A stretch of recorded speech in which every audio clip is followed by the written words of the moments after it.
ለብዙ ዓመታት የማይታሰብና እንደማይደፈር ሲነገርለት የነበረው የእስራኤል የደህንነት ግርማ ሞገስ አሁን በተለያዩ አጋጣሚዎችና መልኮች ሲፈራርስ እየተመለከትነው ይገኛል። አሁን ላይ የእስራኤል ሰማይ ምንም አይነት መከላከያ እንደሌለውና ለጥቃት ክፍት መሆኑ የኢራን ፓርላማ አፈ ጉባኤው መሐመድ ባጋር ጋሊባፍ በይፋ አውጀዋል። ይህም ደግሞ በመላው ዓለም ከፍተኛ የሆነ ድንጋጤ ፈጥሯል። ይህ መግለጫ ዝም ብሎ የፕሮፓጋንዳ ቃላት ብቻ የያዘ አይደለም። ይህ መግለጫ በዴሞና የኒውክሌር ማዕከል ላይ በደረሰው እጅግ ከፍተኛ ጥፋት የተረጋገጠ እውነታ ነው። ጥቃቱ የፈጠረው ሰብአዊና ቁሳዊ ውድመት ብቻ ሳይሆን እስራኤል ለዓመታት ስትመካበት የነበረውን የአየር መከላከያ ስርዓት ሙሉ በሙሉ ስራ ማቆሙን ያበሰረ ክስተት ሆኖም ነው የተመዘገበው። በዚህ ምክንያት የኢራን አብዮታዊ ዘብ ወይም IRGC በዴሞና ስትራቴጂካዊ ስፍራ ላይ በሰነዘረው የሚሳኤል ጥቃት ከ200 በላይ ሰዎች መጎዳታቸውን ተስኒም ኒውስ አስነብቧል። እስራኤል ይህንን እውነታ ከዓለም አይን ለመደበቅ ከፍተኛ የሆነ ጥረት እያደረገች ነው ያለችው። የሳንሱርና የመረጃ ቁጥጥርም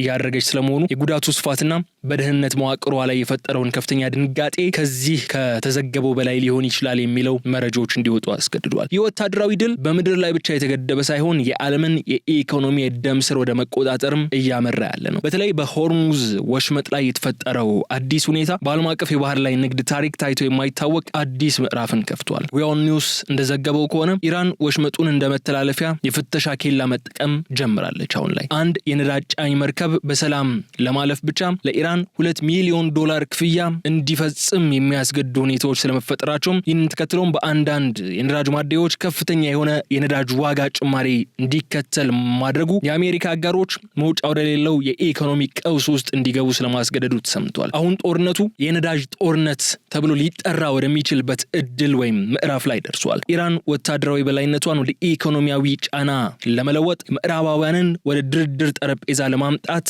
እንዲገደዱ እየተጠቀመችበት ያለች ትልቁ መሳሪያዋ ሆኗል። በዚህ ሁሉ ጫና ውስጥ ሆና ግን ቴህራን ጦርነቱን በአስቸኳይ እንዲቆም የምትፈልጉ ከሆነ 6 ዋና እንዲሁም እጅግ ከባድ የሆኑ ቅድመ ሁኔታዎችን መፈጸም ይጠበቅባቸዋል ስትል ለአሜሪካና ለእስራኤል አቅርባለች። እነዚህም ከ6 ዋና ቅድመ ሁኔታዎች መካከል አሜሪካ ሁሉንም የጦር ሰፈሮቿ ማለት በገልፍ ሀገራት በመካከለኛው ምስራቅ ያሉት የጦር ሰፈሮች በአስቸኳይ ለቃ እንድትወጣ፣ እስራኤል በጋዛና በሊባኖስ ላይ የምታደርሰውን ወታደራዊ እርምጃ እንድታቆም፣ እንዲሁም በኢራን ላይ ለደረሰው ውድመት ካሳ እንዲከፈል፣ ወደፊት ጥቃት እንደማይሰነዘር ዓለም አቀፍ ዋስትና እንዲሰጥ የሚሉ ምናልባትም እጅግ ከባድ የሆኑ ቅድመ ሁኔታዎችን አስቀምጣለች። ጋሊባፍ የፓርላማው አፈጉባኤ ለቀጣዩ እቅድ ጊዜው አሁን ነው የሚልም አንድ አስገራሚ ንግግር አድርጓል። በዚህ አሴታቸው እነዚህ ቀደም ብለን ያነሳናቸው ቅድመ ሁኔታዎች ተቀባይነት ካላገኙ እስራኤልና አጋሮቿን የሚጠብቃቸው ቀጣይ እርምጃ ምን ያህል የከፋ ሊሆን እንደሚችል አመላካች ተደርጎ ተወስዷል።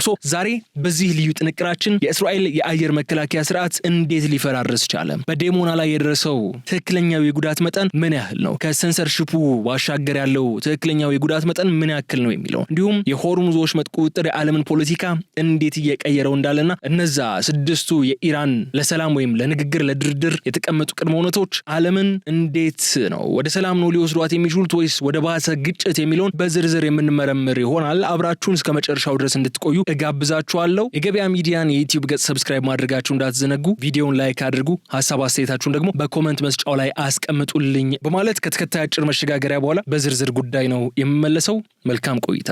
ታላቅ ቅናሽ ከሰመር ሪል ስቴት ለመኖሪያ ምቹ በሆነውና እንግሊዝ ኤምባሲ አጠገብ በሚገኘው ሳይታችን በብር ገዝተው በዶላር የሚያከራዩአቸው ቢፈልጉ የሚኖሩባቸው ቅንጡ ቤቶችን በ35% ልዩ ቅናሽ ይዘንሎት ቀርበናል። ከየካ ተራራ እስከ አዲሱ ቤተ መንግስት ውብ እይታ በሚሰጠው ሳይታችን በ10% ቅድመ ክፍያ 50% የባንክ ብድር የተመቻቸላቸው በ2 ዓመት ከ3 ወር የሚረከቧቸው ቤቶችን በእጁ ያስገቡ። በካሬ ከ88 ሺህ ብር ጀምሮ ከባለ 2 መኝታ እስከ ባለ 4 መኝታ በተለያየ አማራጭ ይዘን እየጠበቅኖት ነው። የአዲስ አበባን ውብ እይታ የግሎ ያድርጉ። ስታንድ ባይ ጀነሬተር እና 5 ሊፍት ያለው የመዋኛ ገንዳ፣ ፓርኪንግ፣ ጂም፣ ስፓ፣ ሚኒ ማርኬት፣ ቴራስ እንዲሁም ሌሎችን ይዘን አሟልተን እየጠበቅኖት ነው። ለበለጠ መረጃ በ0929 70 3941 ላይ ይደውሉ። ሰመር ሪል ስቴት። ያለፉት 24 ሰዓታት ትልቁ ዜና የኢራን ሪቮሉሽናሪ ጋርድ ኮርፕስ ወይም IRGC በዴሞና አካባቢ በሚገኘው ስትራቴጂካዊ ስፍራ ላይ በሰነዘረው የሚሳኤል ጥቃት ከ200 በላይ ሰዎች ጉዳት እንዲያስተናግዱ ስለመደረጉ የሚያሳየው ዘገባ ነው። ዴሞና ከዚህ ቀደም እንዳነሳ ነው የእስራኤል የኒውክሌር ኃይልና የጦር መሳሪያ ማምረቻ ማዕከል እንደመሆኗ መጠን ይህ ጥቃት የሀገሪቱን የህልውና መሰረት የነካ ነው ሊባል የሚችል ነው። ኔታንያሁም ከባድ ኢቭኒንግ ወይም ከባድ አመሻሽ ያሳለፍንበት ቀን ነው ሲሉ ነው የትላንቱ የትናንቱን ጥቃት የገለጹት። በዚህ ጥቃት 200 በላይ ሰዎች ወይም ሰለባዎች ስለመኖራቸው እየተነገረ ነው ያለው። ግን እንደዛም ሆኖ ከእስራኤል ወገን ዝርዝር መረጃዎች ሲወጡ ያየን አይደለም። ይህ ለምንድን ነው የሆነው? በእስራኤል በኩል ከፍተኛ የሆነ የሳንሱርና የመረጃ ቁጥጥር እየተደረገ ነው የሚገኘው። እስራኤል የደረሰባትን የጉዳት መጠን መደበቅ የፈለገችው በሁለት ዋና ምክንያቶች ሊሆን እንደሚችልም ተገምቷል። አንደኛው በህዝቧ ላይ የሚፈጠረው ከፍተኛ ድንጋጤ ለመቀነስ ሲባል ነው። ሁለተኛው ደግሞ የደህንነት መዋቅሯ ምን ያህል እንደተበሳሳ በዓለም አቀፉ ማህበረሰብ ዘንድ በይፋ እንዳይታወቅባት በመስጋት ነው። ነገር ግን የጋሊባፍ መግለጫ እንደሚያሳየን ከሆነ ኢራን ያሰበችውን ኢላማ በትክክል መምታቷን እርግጠኛ ነች። ይህ ማለት እስራኤል ለዓመታት የገነባችው የደህንነት ግርማ ሞገስ አሁን ላይ ጥያቄ ውስጥ ወድቋል ማለት ነው። የዴሞና ጥቃት መሳካት ብቻ ሳይሆን ጥቃቱ ከተፈጸመ በኋላ ያለው ዝምታና መረጃን ለማፈን የሚደረጉ ጥረቶች የእስራኤልን የመከላከል ድክመት በግልጽ የሚያሳዩ ናቸው። ተስኒም ኒውስ እንደጠቆመው ከሆነ ይህ ጥቃት ለቀጣዩ እቅድ ወይም ኔክስት ፕላንስ መንገድ የከፈተ ነው ብሏል። የአየር መከላከያ ስርዓቱ አይረን ዶም ማለት ነው በዴሞና ላይ የተተኮሱትን ሚሳኤሎች ማስቆም አለመቻሉ ኢራን የፈለገችውን ስትራቴጂካዊ ስፍራ በማንኛውም ሰዓት መምታት እንደምትችል ማሳያ ተደርጎ ተወስዷል። የወታደራዊ ክስተት በዲፕሎማሲና በድርድሩ ጠረጴዛ ላይ የሚኖሩ ተጽዕኖ ምን ሊሆን ይችላል የሚለው በከፍተኛ ሁኔታ እየተነሳ ያለ ጥያቄ ሆኗል። ይህ ደግሞ ያለምንም ጥርጥር ኢራን ከፍተኛ የብልጫ ደረጃ ላይ የሚያስቀምጣት ነው። እውነት ነው፣ ኢራን በከፍተኛ ሁኔታ ጥቃት አስተናግዳለች። በከፍተኛ ሁኔታ ውድመት አጋጥሞታል። በከፍተኛ ሁኔታ ኪሳራ ገጥሞታል። ግን ደግሞ ኢራን ላለፉት 40 ምናምን ዓመታት በማዕቀቦች ስትሰቃይ የቆየች ሀገር ነች። አሜሪካና እስራኤል ዓለማችን ላይ ያሉ የተራቀቁ ዘመናዊ የሚሊታሪ ሳይንስና ሚሊታሪ ቴክኖሎጂ የታጠቁ ሀገራት ናቸው። ከነዚህ ሀገራት ጋር 20 በላይ ቀናት ፉል ስኬል ዋር እየተዋጋ መዝለቅ ብቻ አይደለም፣ ውስብስብ የሆኑ የሚሳኤል ስርዓቶቻቸውን አልፈ እጅግ ጥብቅ ጥበቃና የደህንነት ስራ ከሚደረግባቸው አካባቢዎች መካከል አንዱ የሆነውን የዴሞና የኒውክሌር ማዕከል አካባቢን ማጥቃት ማለት ለኢራን ከፍተኛ ብልጫ የሚሰጣት ከፍተኛ የብልጫ ደረጃ ላይ የሚያስቀምጣት ሆነት ነው። ጥቃቱ የፈጠረው ሰብአዊና ቁሳዊ ውድመት ደግሞ እስራኤልን ለድርድር እንድትገደድ ሊገፋፋ የሚችል ነው። ኢራን ይህንን ወታደራዊ የበላይነቷን ተጠቅማ ነው ጦርነቱን ለማቆም 6 ዋና ቅድመ ሁኔታዎችን እያቀረበች ያለችው። ቴህራን ጦርነቱን በአስቸኳይ ለማስቆም 6 ዋና ቅድመ ሁኔታዎችን አስቀምጣለች። ተስኒም ይዞት የወጣ መረጃ እንደሚያሳየው ከሆነ የመጀመሪያው እንዲሁም ዋናው ጥያቄ አሜሪካ ሁሉንም የጦር ሰፈሮቿን ከመካከለኛው ምስራቅ በአስቸኳይ እንድታስወጣ የሚጠይቅ ነው። ሁለተኛው ደግሞ እስራኤል በጋዛና በሊባኖስ ላይ የምታደርገውን ማንኛውም ወታደራዊ እርምጃ ወዲያውኑ እንድታቆም የሚጠይቅ ነው። እንደምናውቀው ኢራን ከጋዛው ሐማስ እንዲሁም ከሊባኖሱ ሂዝቦላ ጋር ጥብቅ ቁርኝነት ያላት እንደመሆኑ እናውቃለን። በሁለቱም አካባቢዎች ደግሞ የእስራኤል መከላከያ ሰራዊት አይዲኤፍ እጅግ ዘግናኝ የሚባሉ ድርጊቶችን መፈጸሙ እናውቃለን። በጋዛ በተለይ ከጥቅምት 7 የኦክቶበር 7 እየተባለ ከሚጠራው የሐማስ ጥቃት በኋላ በጋዛ እጅግ ዘግናኝና አሰቃቂ በሆነ መንገድ ከ70,000 በላይ ንጹሃን ሰዎች የቀጠፈ ጦርነት ነው ያካሄደችው እስራኤል። እንደምናውቀው ከጦርነቱ በኋላም ስቲል እስከዚች ሰዓት ድረስ ወደ ጋዛ የሚገቡ ሰብአዊ እርዳታዎች በተለይ የኢራኑ ጦርነት ከተጀመረ ወዲህ የሃይፋ መሻገሪያም እንዲዘጋ በማድረግ አሁንም በጋዛ ውስጥ ያሉ ፍልስጤማውያን በሰቆቃ ውስጥ እንዲኖሩ እያደረገች ነው ያለችው። ይህ ኢራንን የመደገፍ እስራኤልን የመጥላት ወይም ከእስራኤል ጎን ለመሰለፍ በዛ ጀስቲፋይ የሚደረግ ነገር አይደለም። ሰብአዊነትን የሚያስቀድም ሰው እስራኤል በጋዛ የፈጸመችው ጭፍጨፋ በምንም መለኪያ ልክ ሊሆን አይችልም። ኢራን አሁንም ይህንን ነገር ነው እየጠየቀች ያለችው። ካስቀመጠቻቸው 6 ቅድመ ሁኔታዎች መካከል ሁለተኛው ቅድመ ሁኔታ እስራኤል በጋዛና በሊባኖስ ላይ የምታደርገው ማንኛውም ወታደራዊ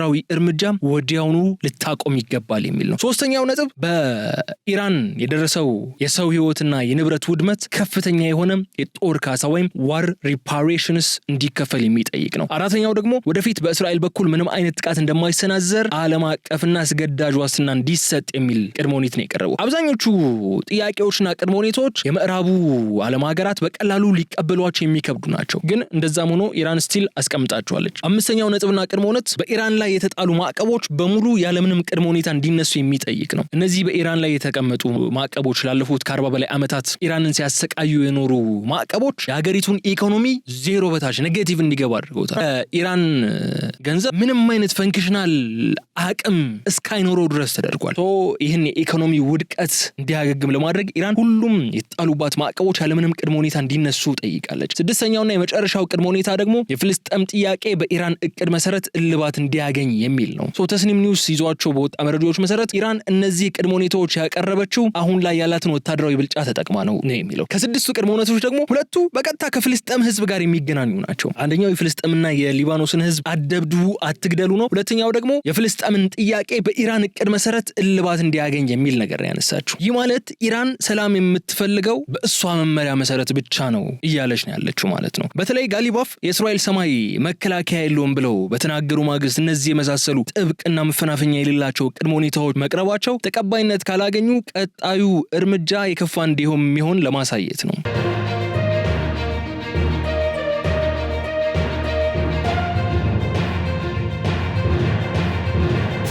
የኢራን ባለስልጣናት እንደሚሉት ከሆነ ደግሞ እስራኤልና አሜሪካ ከነዚህ አማራጮች ውጪ ሌላ የተሻለ መውጫ የላቸውም። ሳይወዱ በግድ እነዚህ የኢራን ቅድመ ሁኔታዎች ለመቀበል የሚገደዱበት አጋጣሚ ሊፈጠር የሚችልበት እድል አለ ማለት ነው። ኢራን ጦርነቱን ለማቆም የተለያዩ ወታደራዊ ኢላማዎችን ከመምታት ባሻገር እነዚህን 6 ወሳኝ ቅድመ ሁኔታዎችን ለማስፈጸም ወይ ጥያቄዎቿ ተግባራዊ እንዲደረጉ ደግሞ እየተጠቀመችበት ያለው ትልቁ የኢኮኖሚ መሳሪያ በሆርሙዝ ወሽመጥ ላይ ያለውን እንቅስቃሴ ነው። ይበልጥ ነገሮች አስፈሪ የሚሆኑትም በዛ መስመር ላይ ያለው እንቅስቃሴ ስንመለከተው ነው። ዋሃን ኒውስ ባወጣው አንድ አስገራሚ ዘገባ መሰረት ኢራን በሆርሙዝ ወሽመጥ በኩል ለሚያልፉ መርከቦች ለደህንነት ማለፊያ የሚል አዲስ ክፍያ መጣል ጀምራለች። ዘገባው እንደሚያመለክተው ከሆነ አንድ የነዳጅ ጫኝ መርከብ ድርጅት በወሽመጡ በሰላም ለማለፍ ብቻ ለኢራን $2 ሚሊዮን ክፍያ ፈጽሟል። ይህ ክስተት ቀደም ሲል በታሪክ ታይቶ የማይታወቅና ዓለም አቀፍ የባህር ላይ የንግድ ህጎችንም ሙሉ በሙሉ የሚጥስ እርምጃ ነው። ይህ የደህንነት ክፍያ ወይም ሱርቻርጅ በዓለም አቀፍ የነዳጅ ገበያ ላይም የራሱን የሆነ ተጽዕኖ እያሳደረ ነው ያለው። ወደ ተጽዕኖው እንገባለን። ከዛ በፊት ግን በሆርሙዝ ጋር በተያያዘ ያሉትን ጉዳዮች እናንሳ።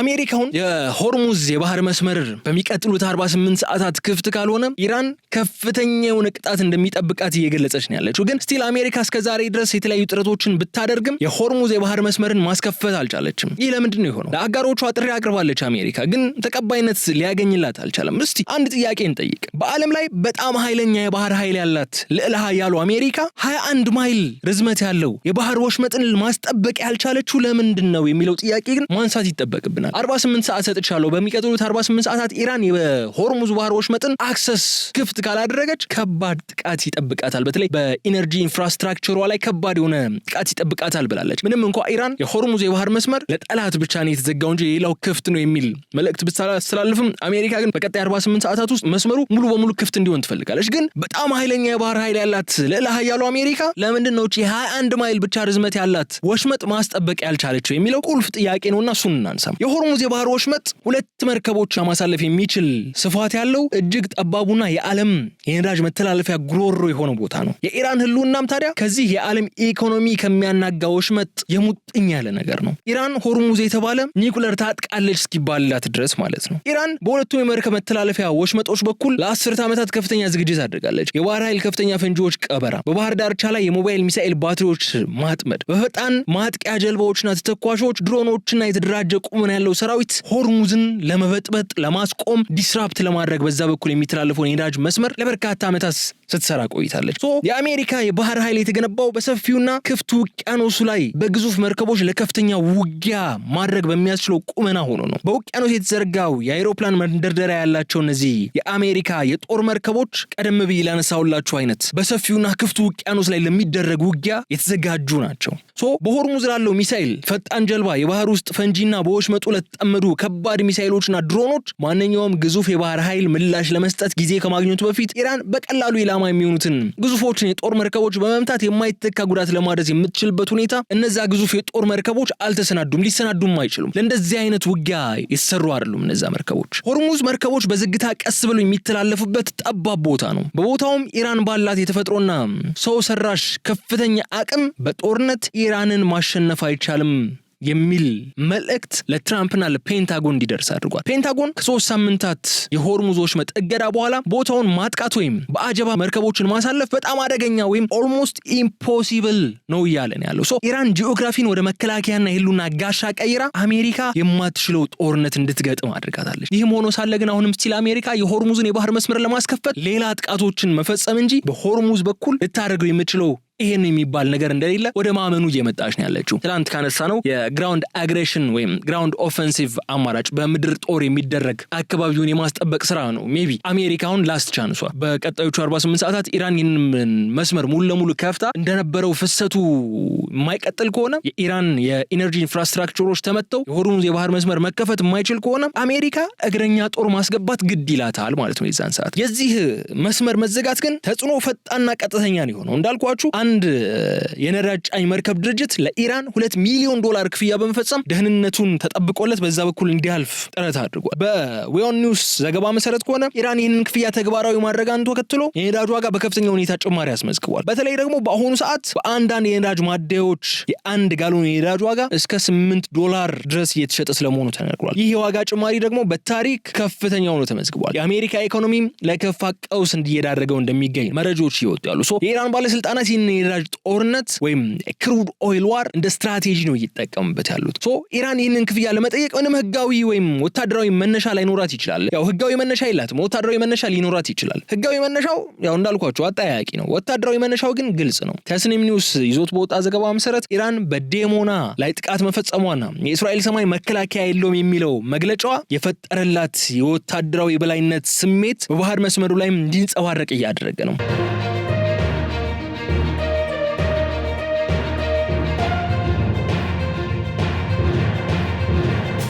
መርከቦች ክፍያውን ለመፈጸም የሚገደዱት ክፍያው ካልፈጸሙ በአይአርጂሲ ጥቃት ሊሰነዘርባቸው ወይም ሊታገዱ እንደሚችሉ ስለሚያውቁ ነው። የማለት ኢራን የዓለም የኢኮኖሚ ቁልፍ በእጇ የጨበጠችበት ሁኔታ ላይ ትገኛለች ማለት ነው። የሆርሙዝ ወሽመጥ ከዓለም የነዳጅ ዝውውር 1/5 የሚያልፍበት ስትራቴጂካዊ ቦታ ነው። ኢራን ይህንን መስመር በቁጥጥር ስር በማዋል አሜሪካና ምዕራባውያን ቀድም ያየናቸውን 6 ቅድመ ሁኔታዎች እንዲቀበሉ ከፍተኛ ጫናን እያሳደረች ነው የምትገኘው። ይህ የኢኮኖሚ ጫና በቀጣይ በምዕራባውያን ፖለቲካ ላይ የተለያዩ ለውጦችን ይዞ ሊመጣ እንደሚችል ምንም ጥርጥር የለውም። የነዳጅ ዋጋ በከፍተኛ ሁኔታ መጨመሩ በአሜሪካ ውስጥ ፖለቲካ ላይ ትልቅ አለመረጋጋትን የሚፈጥር ጉዳይ ነው። ይህ ደግሞ አሜሪካ ለእስራኤል የምታደርገውን ወታደራዊ ድጋፍ እንድትቀንስ ወይም እንድታቆም ሊያስገድዳት ይችላል። ይህም የጋሊባፍን ቀጣይ እቅድ ተግባራዊ ለማድረግ ምቹ ሁኔታን የሚፈጥር ነው። የኢራን ፓርላማ አፈ ጉባኤው መሐመድ ባጋር ጋሊባፍ ቀደም ብዬ የነገርኳችሁን ያንን የእስራኤል ሰማይ አሁን መከላከያ የለውም ያሉበት ንግግራቸው እዛው ላይ ለቀጣዩ እቅድ ጊዜው አሁን ነው ሲሉ የሰጡት ማስጠንቀቂያ ምን አንድምታ ነው ያለው? ከዚህ በፊት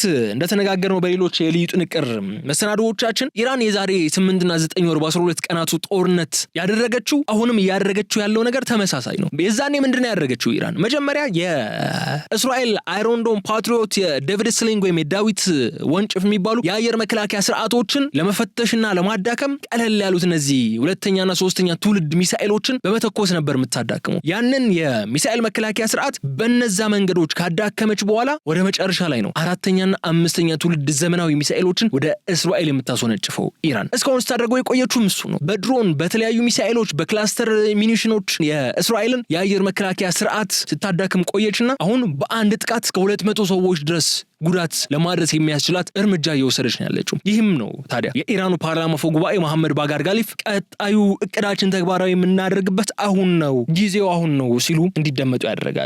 ተስኒም ኒውስ ይዞት የወጣው መረጃ እንደሚያሳየው ጋሊባፍ ይህንን ንግግር ያደረጉት የእስራኤል የአየር መከላከያ ስርዓቶች ወይም አንቲ ሚሳኤል ሺልዶች ሙሉ በሙሉ ችግር ውስጥ መግባታቸውን ካረጋገጡ በኋላ ነው። ቀጣዩ እቅድ ሲሉ የገለጹት ደግሞ እስራኤል ያላትን ጥቂት የመከላከያ አቅም ከወደመ በኋላ የሚሰነዘር መጠነ ሰፊና የማያዳግም ጥቃት መኖሩን ለመጠቆም ነው። የእስራኤል ሰማይ መከላከያ አልባ መሆኑ በዴሞና ጥቃት ላይ ታይቷል። ይህ ማለት ደግሞ እስራኤል አሁን ላይ ለኢራን ሚሳኤሎች ክፍት ነች ማለት ነው። በዚሁ በተስኒም ኒውስ ዘገባ ላይ እንደተመለከትነው ከሆነ የዲሞና ጥቃት መሳካቱና ከ200 በላይ ሰዎች መጎዳታቸው ብቻ ሳይሆን ጥቃቱ መከላከያ ስርዓቶቹ አለማክሸፋቸው ለኢራን ትልቁ ድል ነው። በጥቃቱ ካስመዘገበችው ድል ይልቅ ሚሳኤሎች ከእስራኤል የመከላከያ ስርዓት ምንም አይነት ፈተና ሳይገጥማቸው ጥቃት ማድረስ መቻላቸው ለኢራን ትልቁ ድል ነው። ጋሊባፍ ለዚህ ነው የእስራኤል ሰማይ አሁን መከላከያ የለውም። እስራኤል ለዓመታት ስትመካባቸው የነበረችውና አይረንዶምና አሮ የመሳሰሉ ስርዓቶች በኢራን የሚሳኤል ብዛትና አቅም አሁን ከሽፈዋል የሚለውን ለማሳየት ነው የጣሩ። ይህ ደግሞ እስራኤል ለቀጣዩ አሳማሚ የሆነ ከባድ የሆነ ምት ወይም ዲሳይሲቭ ብሎ እንድትጋለጥ ያደርጋታል። እስራኤል በዚህ ሁሉ ጫናና መረጃ ማፈን ውስጥ ወይም ሴንሰርሺፕ ውስጥ ሆና ታዲያ ምን አይነት አጸፋዊ እርምጃ ልትወስድ ትችላለች የሚለው እንዲጠበቅ አድርጎታል። እስራኤል የተለያዩ የኢራንን ኢነርጂ ኢንፍራስትራክቸሮችን ልትመታ ልታጠቃ የምትችልበት እድል ሰፊ ነው። ከዛ ባሻገር ደግሞ በትናንትናው ዕለትም የኢራን የኒውክሌር መሰረተ ልማት ላይ ጥቃት ስለመሰንዘሩ ተሰምቷል። ተመሳሳይ ጥቃቶች ሊቀጥሉ እንደሚችሉ ከዚህ በኋላ ይጠበቃል ማለት ነው። ይህንን ካልን ታዲያ ያነሳናቸውን ነጥቦች አጥቃለን ወደፊት ምን ሊጠበቅ ይችላል የሚለውን ነገር በማንሳት የዛሬውን ልዩ ጥንቅራችንን እንቋጫለን። ዛሬ ያየናቸው ክስተቶች ተነጣጥለው የሚታዩ አይደሉም። የጋሊባፍ የእስራኤል ሰማይ መከላከያ የለውም የሚለው መግለጫና የዴሞና ጥቃት መሳካቱ የእስራኤልን ወታደራዊ የበላይነት ታሪክ እንዳከተመለት ማሳያ ሆነው ሊወሰዱ ይችላል። የወታደራዊ ሽንፈት ደግሞ በቀጥታ ከኢኮኖሚው ጋር የሚተሳሰር ነው። ቢሆን ይዞት የወጣው ዘገባ ቀደም ብዬ እንዳነሳሁላችሁ የአሜሪካ የነዳጅ ዋጋ መጨመሩና በሆርሙዝ ወሽመጥ ላይ የተጣለው $2 ሚሊዮን ክፍያ ምዕራባውያንን አንገት አስደፍቷል። ይህ ማለት ደግሞ ኢራን ያቀረበቻቸው 6 ቅድመ ሁኔታዎች ተቀባይነት የማግኘት እድላቸው ሰፊ ነው ለማለት ይቻላል። አሊያም ደግሞ ሁኔታዎች ወደዛ ሊያመሩ የማይችሉ በንግግር በጠረጴዛ ዙሪያ ሊፈቱ የማይችሉ ከሆነ ደግሞ ያ ሲፈራ የቆየው የአሜሪካ ግራውንድ ኦፌንሲቭ ሊጀምር የሚችልበት እድልም ሊፈጠር ይችላል። የእስራኤል ወደፊት ዕጣ ፈንታ ግን ምን ሊሆን ይችላል የሚለው ጥያቄ ማንሳት ግድ ይለናል። በተለይ ያ በትላንትናው ዕለት በዴሞና ላይ የደረሰው ጥቃትና ከጥቃቱ በኋላ የመረጃ እገዳ መታየቱ ሴንሰርሺፕ መታየቱ እስራኤል አሁን ያለችው በከፍተኛ ስጋት ውስጥ ስለመሆኑ ያሳያል። የአየር መከላከያዋ እየከሸፈ ነው ያለው። ስትራቴጂካዊ ቦታዎቿ መመታት ጀምረዋል። የሀገሪቱ የህልውና ዋስትናም ጥያቄ ውስጥ ገብቷል። ጋሊባፍ ለቀጣዩ እቅድ ጊዜው አሁን ነው ማለታቸው ደግሞ ዲፕሎማሲው ካልሰራ ወታደራዊ እርምጃው በከፋ ሁኔታ ይቀጥላል። ይህ ደግሞ እስራኤልን ለከባድ ውድመት ይዳርጋታል የሚል ሐሳብን ያንጸባርቃል። በአጠቃላይ ግን አሁን እየታዘብነው ያለውን የኃይል ሽግግር ለዓለም ሰላም የራሱ የሆነ ትርጉም አለው። ግልጽ የሆነ ትርጉም። ዓለም አቀፍ ግንኙነቶች ካሁን በኋላ በምዕራባውያን ትዕዛዝ ብቻ እንደማይመሩ የሚያሳይ ነው። የሆርሙዝ ወሽመጥ የንግድ መስመር በኢራን ቁጥጥር ስር የሚቀጥል ከሆነና እዛ ላይ መውደቁ የምስራቁ ዓለም በተለይ ኢራንና አጋሮቿ የዓለምን ኢኮኖሚ የመዘወር አቅም እንዳላቸው የሚያረጋግጥ ነው። ይህ አዲሱ የመካከለኛው ምስራቅ እውነታም ለሚቀጥሉት 10 ዓመታት የዓለምን ፖለቲካ የሚወስን ይሆናል። ግን አሜሪካና አጋሮቿ ይህ እንዲሆን ይፈቅዳሉ ወይ? ሁሉንም ያላቸው ነገር አሟጣው ኢራንን ለማንበርከክ፣ ኢራንን ለማውደም፣ ኢራንን ለመደምሰስ አይጥሩም ወይ ካላችሁ ደግሞ እውነት ነው፣ መጣራቸው አይቀርም። ውጤቱ ግን አብረን የምናየው ይሆናል በማለት ይህ ጥንቅራችንን እዚህ ላይ እንቋጫለን። በቀጣይ በሌላ ጉዳይ መልሰን የምንገናኝ ይሆናል። እስከዛ ድረስ ግን መልካም ቆይታ እንዲሆንላችሁ እንመኛለን። የገበያ ሚዲያን የዩቲዩብ ገጽ ሰብስክራይብ ማድረጋችሁን እንዳትዘነጉ። ቪዲዮውን ላይክ አድርጉ። ሐሳብ አስተያየታችሁን ኮሜንት መስጫው ላይ አስቀምጡልን። ሰላም። ታላቅ ቅናሽ ከሰመር ሪል ስቴት ለመኖሪያ ምቹ በሆነውና እንግሊዝ ኤምባሲ አጠገብ በሚገኘው ሳይታችን በብር ገዝተው በዶላር የሚያከራዩአቸው ቢፈልጉ የሚኖሩባቸው ቅንጡ ቤቶችን በ35% ልዩ ቅናሽ ይዘንሎት ቀርበናል። ከየካ ተራራ እስከ አዲሱ ቤተ መንግስት ውብ እይታ በሚሰጠው ሳይታችን በ10% ቅድመ ክፍያ 50% የባንክ ብድር የተመቻቸላቸው በ2 ዓመት ከ3 ወር የሚረከቧቸው ቤቶችን በእጁ ያስገቡ። በካሬ ከ88 ሺህ ብር ጀምሮ ከባለ 2 መኝታ እስከ ባለ 4 መኝታ በተለያየ አማራጭ ይዘን እየጠበቅነዎት ነው። የአዲስ አበባን ውብ እይታ የግሎ ያድርጉ። ስታንድ ባይ ጀነሬተር እና 5 ሊፍት ያለው የመዋኛ ገንዳ፣ ፓርኪንግ፣ ጂም፣ ስፓ፣ ሚኒ ማርኬት፣ ቴራስ እንዲሁም ሌሎችን ይዘን አሟልተን እየጠበቅነዎት ነው። ለበለጠ መረጃ በ0929 70 3941 ላይ ይደውሉ። ሰመር ሪል ስቴት